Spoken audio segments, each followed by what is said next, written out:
أعوذ بالله من الشيطان الرجيم. إن الذين يتلون كتاب الله وأقاموا الصلاة وأنفقوا مما رزقناهم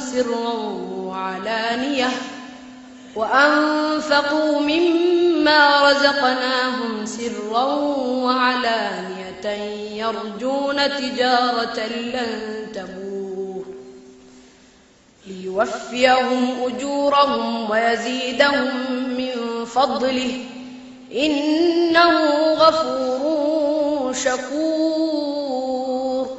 والذي أوحينا إليك من الكتاب هو الحق مصدقا لما بين يديه إن الله بعباده لخبير بصير. ثم أورثنا الكتاب الذين اصطفينا من عبادنا فمنهم ظالم لنفسه ومنهم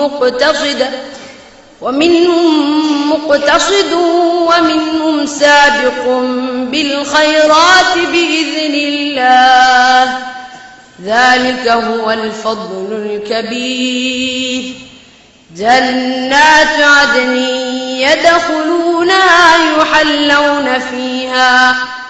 يحلون فيها من أساور من ذهب ولؤلؤا ولباسهم فيها حرير. وقالوا الحمد لله الذي أذهب عنا الحزن إن ربنا لغفور شكور.